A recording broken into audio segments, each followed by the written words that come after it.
Class 6 lesson 3 स्थल रूप एवं जीवन। मनुष्य के भार से मुक्त अनेक प्रकार की ऊंचाइयों, ढलानों तथा विशाल समतल भूमि से युक्त अनेक प्रकार की शक्तियों से संपन्न पेड़ पौधों को आधार प्रदान करती है। हम सभी के लिए विस्तार को प्राप्त हम सभी के लिए विस्तार को प्राप्त हों तथा अपनी संपन्नता को प्रदर्शित करें। पृथ्वी मेरी माता है तथा मैं उसकी संतान। ये अथर्ववेद में लिखा हुआ है। भूमि सु पृथ्वी के लिए स्रोत।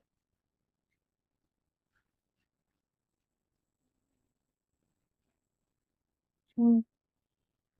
स्थल रूपों के प्रकार कौन से हैं और जीवन तथा संस्कृति के लिए इनका क्या महत्व है? प्रत्येक स्थल रूप के साथ संबंधित जीवन की क्या चुनौतियां एवं अवसर है? परिचय। अन्य स्तनधारी जीवों के समान मानव भी पृथ्वी पर निवास करता है।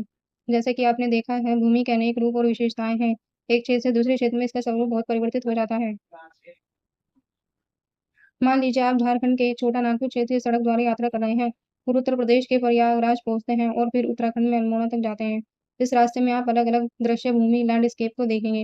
रास्ते में आपको 3 प्रकार के लैंडफॉर्म्स दिखाई देंगे जिनके बारे में हम आगे चलकर पढ़ेंगे। ये पता करें।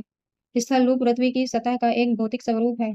स्थल रूप लाखों वर्षों में आकार लेते हैं और पर्यावरण तथा जीवन के साथ इनका महत्वपूर्ण संबंध है। इन्हें व्यापक रूप से 3 श्रेणियों में बांटा जा सकता है: पर्वत, पठार और मैदान। इन स्थल रूपों में विभिन्न प्रकार की जलवायु और अलग अलग प्रकार के पेड़ पौधे तथा जीव जंतु पाए जाते हैं। मानव ने सभी स्थल रूपों के अनुसार स्वयं को ढाला है, किंतु विभिन्न प्रकार के स्थल रूपों पर रहने वाले लोगों की संख्या विश्व भर में भिन्न भिन्न होती है। पर्वत। पर्वत किसे कहते हैं? पर्वत वे स्थल रूप हैं जो आसपास की भूमि से कुछ अधिक ऊंचे होते हैं। ये भूमि है। भूमि ये हमारी आसपास की भूमि है। इसे कुछ अधिक ऊंचाई पर पर्वत होते हैं। हमारी भूमि से थोड़ी सी ऊंचाई पर पर्वत होते हैं। इन्हें चौड़े आधार, खड़ी ढलान, चढ़ाई और संकरे शिखर चोटियों के रूप में पहचाना जा सकता है। कुछ पर्वत अपनी अधिक ऊंचाई के कारण हिम से ढके होते हैं। ग्रीष्म ऋतु में कम तुंगता एल्टीट्यूड पर हिम पिघल जाती है और जल में बदलने के बाद नदियों में पहुंचती है। बहुत अधिक ऊंचाइयों तुंगता पर हिम कभी नहीं पिघलती है और ये पर्वत स्थायी रूप से हिम से ढके होते हैं। तुंगता किसे कहते हैं? तुंगता एल्टीट्यूड समुद्र तल से किसी वस्तु लक्ष्य की ऊंचाई। ये समुद्र तल है, समुद्र का तल है। यहाँ से हम किसी भी पर्वत की ऊंचाई को देखते हैं। पर्वत, पहाड़, पठार, ये सब समुद्र तल की ऊंचाई, समुद्र तल से ही इनकी देखते हैं ऊंचाई को। उदाहरण के लिए पर्वत की ऊंचाई, एक उड़ती हुई चिड़िया, चिड़िया उड़ रही है, उसको भी हम समुद्र तल से ही देखेंगे ये कितनी ऊंचाई पर है। वायुयान की ऊंचाई और एक उपग्रह की ऊंचाई। ये पर्वत पर्वत ये हमारा समुद्री तल है। वहां से देखेंगे ये कितनी ऊंचाई पर है। पर्वत। ये पठार है।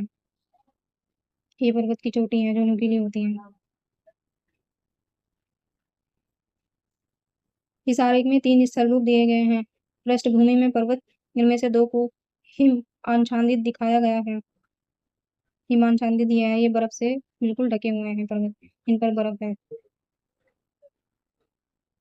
और बाईं ओर एक पठार है, ये मैंने बताया ही है, ये एक पठार है। और आगे एक मैदान जहाँ पर्वतों से आती हुई नदी दिखाई गई है। ये एक मैदान है जहाँ से ये नदी आ रही है। नदियां मैदानों में ही बहती हैं। कम ऊंचाई वाले अन्य ऊंचे स्थान जहाँ कम खड़ी चढ़ाइयाँ और गोलाकार के शीर्ष होते हैं उन्हें पहाड़ी या छोटे पहाड़ या हिल कहते हैं।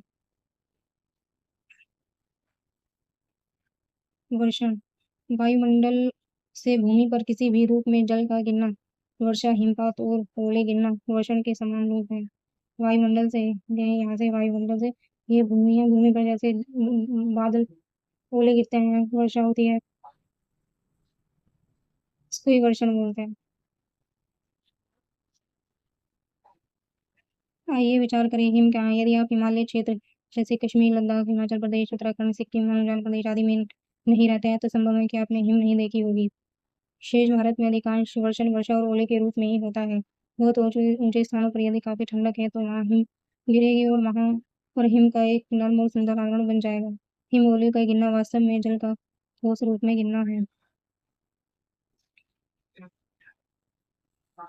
ये सारे पर्वत हैं: एवरेस्ट, ग्रीष्म, अको, Aconcagua glacier, Kilimanjaro block, Kanchenjunga, Anamudi. ये विश्व के 6 पर्वत हैं। विश्व के अधिकांश पर्वतों को पर्वत श्रृंखला में वर्गीकृत किया गया है, जैसे एशिया में हिमालय, यूरोप में आल्प्स, दक्षिणी अमेरिका में एंडीज। इनमें से कुछ श्रृंखलाएं हजारों किलोमीटर तक फैली हुई हैं। ये समुद्र तल है।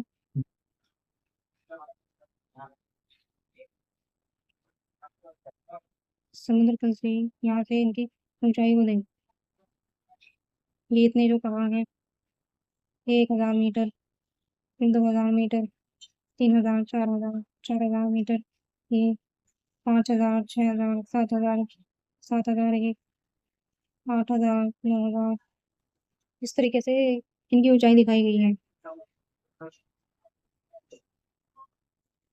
एवरेस्ट ग्लेशियर नेपाल तथा तिब्बत के बीच, कंचनजंगा भारत के सिक्किम राज्य और नेपाल के बीच हिमालय पर्वत श्रृंखला की 2 सबसे ऊंची चोटियां शिखर हैं। एंडीज पर्वत श्रृंखला दक्षिणी अमेरिका की सबसे ऊंची चोटी अकांगुआ ग्लेशियर है। ग्लेशियर ही पर्वत श्रृंखला है। पर्वत श्रृंखला या पर्वत श्रेणी।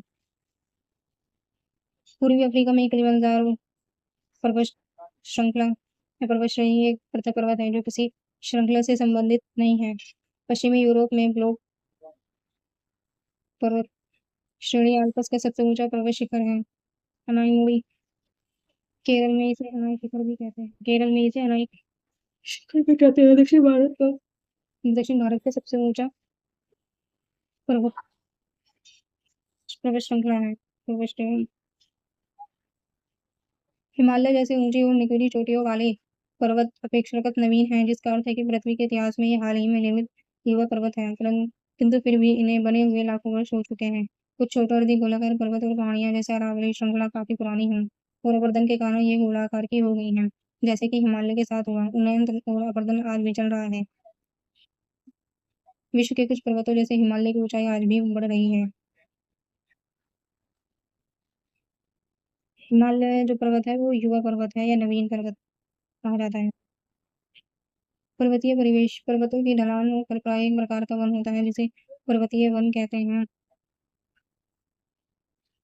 और यहाँ शंकुधारी वृक्ष जैसे पाइन, चीड़, फल, स्प्रूस, देवदार आदि सामान्य रूप से पाए जाते हैं।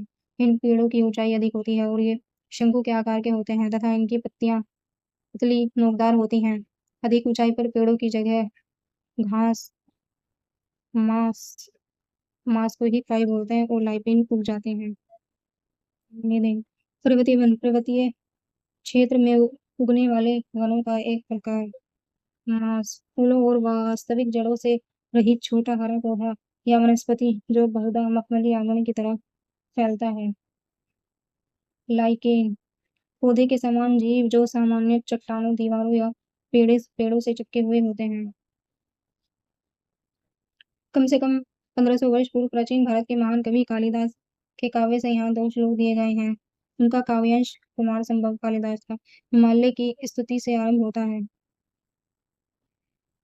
भारत के उत्तरी भाग में देवता सदृश पूजनीय हिमालय नाम का पर्वतों का राजा है जो पश्चिम से लेकर पूर्व तक फैला हुआ है। मानो यह पृथ्वी को नापने का मापदंड है।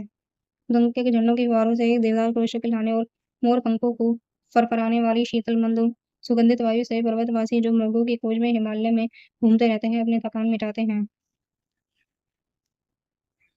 ये हैं कुछ पेरेग्रिन फाल्कन, हिमालयी तहर, पहाड़ी खरगोश, golden eagle, Canadian lynx, grey fox, ibex, याक, तेंदुआ, भालू। ये कुछ पहाड़ी जीव जंतु हैं जो पहाड़ों पर ही रहते हैं। पर्वतों में घने वन, बहती नदियां, झीलें, घास के मैदान और कंदराए अनेक प्रकार के जीवों को आश्रय प्रदान करते हैं, जैसे कि गोल्डन ईगल, सुनहरा गरुड़, पेरेग्रिन फाल्कन, घुमंतू बाज, कैनेडियन लिंक्स, हिमालयन तहर, पर्वतीय खरगोश, याक, ग्रे फॉक्स, भालू और बहुत से अन्य प्राणी। हिमालय से निकलने वाली भारतीय नदियों में से गंगा विशालतम है। हिमालय से निकलने वाली जितनी भी नदियां हैं उनमें गंगा सबसे बड़ी है। अंग्रेजी भाषा में इसे गैंगेज भी कहते हैं। लगभग 2500 किलोमीटर लंबी इस नदी को बहुत सी सहायक नदियों उसमें आकर मिलने वाली अन्य नदियां हैं। इनमें से कुछ यमुना और घाघरा भी हिमालय से निकलती हैं। अन्य नदियां जैसे सोन गंगा के मैदान के दक्षिण में पड़ने वाले विंध्याचल की श्रृंखलाओं से निकलती हैं। सोन और गंगा, यमुना और घाघरा, ये गंगा की सहायक नदियां हैं। उत्तरी भारत में सीढ़ीदार या वेदिका कृषि, उत्तरी भारत में ये इस तरह की कृषि होती है जिसको सीढ़ीदार वेदिका कृषि कहते हैं। ये ऐसे ऐसे खेतों में सीढ़ियां बना देते हैं, पर्वतों पर होती है ये। पर्वतीय जीवन, पर्वतीय भूभाग सामान्य रूप से खड़े ढलानों के साथ ऊबड़ खाबड़ या ऊंचे नीचे होते हैं, इसलिए कुछ ही घाटियों में नियमित रूप से कृषि की जा सकती है। ढलानों पर वेदिका कृषि अर्थात ढलान की भूमि को काटकर सीढ़ीनुमा स्थान पर कृषि करना एक प्रचलित प्रथा है। विश्व भर के अनेक पर्वतीय क्षेत्रों में कृषि की जगह पशुपालन को अधिक महत्व दिया जाता है। भूभाग, भूभाग किसे कहते हैं?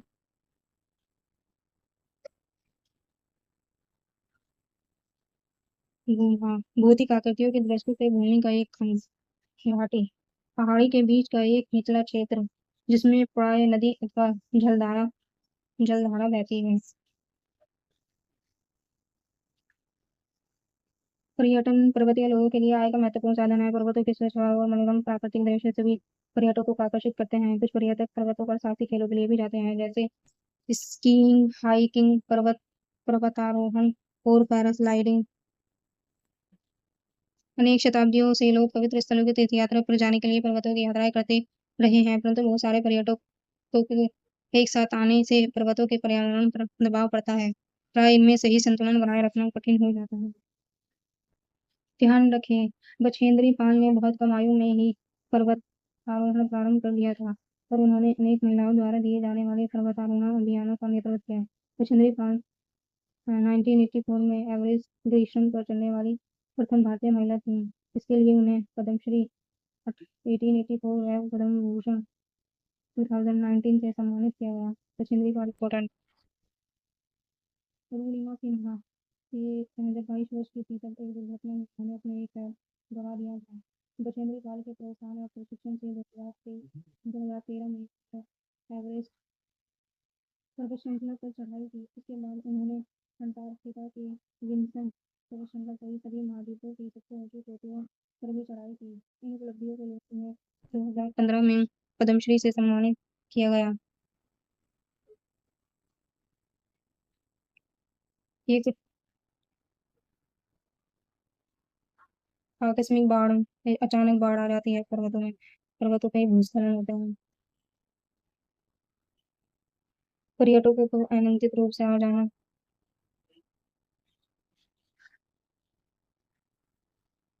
हिम हिमस्खलन, भारी हिमपात, ठंडा मौसम, बादल फटना। पर्वतीय जीवन के कई सकारात्मक पक्ष हैं, जैसे शुद्ध वायु, मनोरम दृश्य आदि।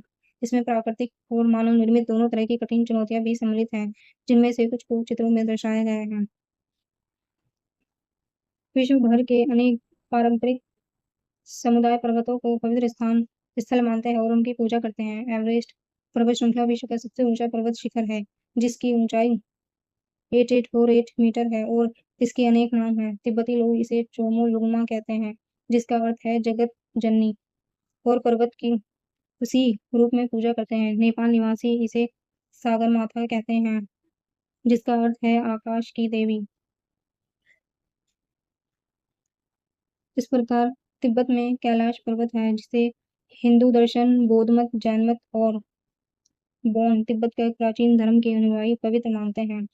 पर्वत शिखरों के लिए इतनी श्रद्धा भावना भारत के साथ साथ विश्व के अन्य भागों में भी देखी जाती है। पठार, पठार एक ऐसी स्थलाकृति है जो आसपास की भूमि से उठी होती है और प्राय इसकी सतह चपटी होती है। इसके कुछ पार्श्व सीधी ढलान होते हैं। पर्वतों के समान कुछ पठार पृथ्वी के इतिहास के संदर्भ में नवीन और प्राचीन हो सकते हैं। पठारों के दो उदाहरण हैं, तिब्बत का पठार जो विश्व का सबसे बड़ा और सबसे ऊंचा पठार है, और दूसरा दक्षिणी पठार। पठारों की ऊंचाई कुछ 100 मीटर से लेकर कई हजार मीटर तक हो सकती है। तिब्बत के पठार की औसत ऊंचाई 4500 मीटर है, जिसके कारण इसे विश्व इम्पोर्टेंट है। तिब्बत का पठार से विश्व की छत कहते हैं। पूर्व से पश्चिम दिशा तक यह लगभग 2500 किलोमीटर लंबा है, अर्थात चंडीगढ़ से कन्याकुमारी तक की दूरी जितना। मध्य और दक्षिण भारत के दक्कन का पठार विश्व के सबसे पुराने पठारों में है। भारत दक्कन का पठार जो कई लाखों वर्षों पहले ज्वालामुखी की सक्रियता के कारण बना था। भारत का दक्कन का पठार वो ज्वालामुखी के फटने से बना था। पर्वतों की तरह पठारों में खनिजों का प्रचुर मात्रा में जमाव देखने को मिलता है। जैसे पर्वतों में खनिज होते हैं, ऐसी पठारों में खनिजों की मात्रा बहुत अधिक होती है। हम पठारों से खनिज प्राप्त कर सकते हैं। इस कारण इन्हें हम खनिजों का भंडार गृह भी कहा जाता है। परिणाम स्वरूप पठारों में खनन मुख्य गतिविधि है, जहाँ विश्व की सबसे बड़ी खानें पाई जाती हैं। उदाहरण पूर्वी अफ्रीका का पठार सोने और हीरे के खनन के लिए प्रसिद्ध है। भारत में छोटा नागपुर के पठार में लोह, कोयला और मैग्नीज के प्रचुर भंडार हैं। विश्व भर में पठारों का पर्यावरण बहुत विविधतापूर्ण है। कई पठारों में चट्टानी मिट्टी पाई जाती है, उन्हें मैदानी मिट्टी की तुलना में कम उपजाऊ बनाती है। इसलिए पठार कृषि के लिए कम अनुकूल होते हैं। लेकिन ज्वालामुखी क्रियाएं से निर्मित लावा पठार उपजाऊ होते हैं, क्योंकि उनमें समृद्ध काली मिट्टी पाई जाती है। पठारों पर काली मिट्टी ज्यादा पाई जाती है, जो कृषि के लिए उपयोगी होती है। पठारों में अनेक आकर्षक जल प्रपात भी होते हैं। जलप्रपात वाटरफॉल वाटरफॉल होता है पठारों में। जैसे दक्षिण अफ्रीका में स्थित जम्बेजी नदी पर विक्टोरिया जलप्रपात, छोटा नागपुर पठार में स्वर्ण रेखा नदी पर हुंडरू जलप्रपात और पश्चिमी घाट में शरावती नदी पर जोग जलप्रपात, ऐसे ही कुछ जलप्रपात हैं। चेरापूंजी मेघालय के पठार में नहकालीकाई जलप्रपात 340 मीटर की ऊंचाई से गिरता है। यह है चेरापूंजी पठार से गिरता नहकालीकाई जलप्रपात, इतनी ऊंचाई से गिर रहा है ये वाटरफॉल। मैदान मैदान एक ऐसी स्थलाकृति होती है जिसका विस्तृत, सपाट अथवा हल्का तरंगित धरातल होता है। उसमें कोई ऊंची पहाड़ियां अथवा गहरी घाटियां नहीं पाई जाती हैं। सामान्यतः मैदान की ऊंचाई समुद्र तल से 300 मीटर से अधिक नहीं होती है। समुद्र समुद्र तल क्या होता है? समुद्र की सतह का औसत स्तर इसे माध्यम समुद्र तल भी कहते हैं। पर्वत श्रृंखलाओं से निकलने वाली नदियों की बाढ़ से निर्मित वे समतल भूमि हैं। यहाँ नदियां रेत चट्टानों के कणों और गाद को एकत्रित करती हैं, जिन्हें रेत चट्टानों के कण और गाद को तलछट कहा जाता है। नदियां इन तलछटों को अपने साथ बहाकर समतल भूमि में मिलाकर जमा कर देती हैं और मिट्टी को उपजाऊ बनाती हैं। फलस्वरूप ये मैदान सभी प्रकार की फसलों को उपजाने के लिए उपयुक्त होते हैं। इस प्रकार के भूभागों में लोगों का मुख्य आर्थिक व्यवसाय कृषि होता है। मैदान विविध प्रकार की वनस्पति और जीव जंतुओं का भी भरण पोषण करते हैं। ये है ये विश्व मानचित्र है। यहाँ कुछ पर्वत श्रृंखलाएं, पठार और मैदानों को दर्शाया गया है। Rockies, Alaska, Amazon, Mississippi, Patagonian, Andes, Atlas, नील, पूर्वी अफ्रीका, गंगा और Brahmaputra, Ural, Sindhu, Mongolian, Tibet, Himalaya, Yangtze. Ganga के मैदान का उपग्रह से लिया गया चित्र। ये उपग्रह से लिया है चित्र। गंगा का मैदान है ये सारा। मैदानी जीवन हजारों वर्ष पहले आरंभिक सभ्यताएं नदियों के उपजाऊ मैदानों के आसपास विकसित हुई थी। हमारे समय में भी विश्व की अधिकांश जनसंख्या मैदानों में रहती है। भारत की कुल जनसंख्या की 1/4 से अधिक अर्थात लगभग 40 करोड़ की जनसंख्या भारत के गंगा के मैदान में रहती है। विश्व के बहुत से अन्य मैदानों के समान इन क्षेत्रों में रहने वालों का मुख्य व्यवसाय मत्स्य पालन और कृषि है। यहाँ चावल, गेहूं, मक्का, जौर, मोटे अनाज, ज्वार, बाजरा, रागी जैसी खाद्य फसलें उगाई जाती हैं। साथ ही कपास, जूट और सन जैसी रेशेदार फसलें भी उगाई जाती हैं। परंपरागत कृषि मुख्यतः वर्षा पर निर्भर होती है, अर्थात वर्षा जल से फसलों को जल मिलता है। हाल के दशकों में नहरों के जाल नेटवर्क द्वारा भूमि जल को पंप से निकालकर खेतों की सिंचाई करने में वृद्धि हुई है। और ये सारा सिंचाई से संबंधित है। सिंचाई से पर्वत हो या मैदान, विश्व में बहने वाली नदियां बहुत से सांस्कृतिक मूल्यों का वहन करती है। विशेष रूप से बहुत से समुदाय नदी के स्रोत और एक दो नदियों के संगम स्थल को पवित्र स्थल मानते हैं। संगम स्थल होता है दो या दो से अधिक नदियों के मिलने का स्थान। मैदान में हल्की ढलान होती है, वहां नदी में नौका संचालन सुगम होता है और और इससे बहुत ही आर्थिक गतिविधियों को भी सहायता मिलती है। पहले लोग एक स्थान से दूसरे स्थान पर जाने के लिए नदी मार्ग का ही व्यापक रूप से प्रयोग करते थे। आज भी गंगा किनारे ऐसे स्थान हैं जहाँ लोग आने जाने के लिए नावों का ही प्रयोग करते हैं। ये गंगा नदी है। ये नाव है। नाव के ज़रिए ये एक स्थान से दूसरे स्थान पर जाते हैं। इस अध्याय में हमने पूरी पृथ्वी के 3 प्रमुख स्थल रूपों के बारे में समझा, परंतु इसका स्वरूप जटिल है। कुछ कुछ मरुस्थल के बारे में है, कुछ मरुस्थल गर्म होते हैं, जैसे कि अफ्रीका का सहारा मरुस्थल तथा भारतीय उपमहाद्वीप के पश्चिम में स्थित थार मरुस्थल। कुछ ठंडे होते हैं, जैसे कि एशिया का गोबी मरुस्थल, अंटार्कटिका महाद्वीप को भी मरुस्थल मानते हैं कुछ विशेषज्ञ। लचीलापन, रेजिलियंस, चुनौती और कठिनाइयों का सामना करने अथवा उनके अनुसार ढलने की क्षमता। मानव ने जिस प्रकार सभी स्थलाकृतियों में विभिन्न प्रकार से अपने घर बनाए हैं, वह हमारे अनुकूल अर्थात स्थिति के अनुसार स्वयं को ढाल ढाल लेने और लचीलेपन का साक्षी है।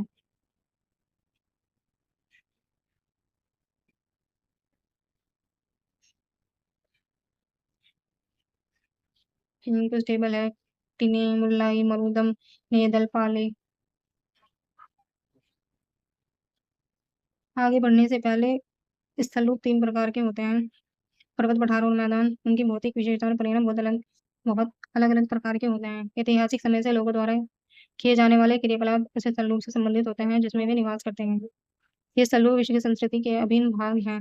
विशेष रूप से भारतीय संस्कृति विविध प्रकार से उन्हें मानती है। प्रत्येक स्थल रूप विभिन्न प्रकार की चुनौती के साथ-साथ अवसर को भी प्रस्तुत करता है।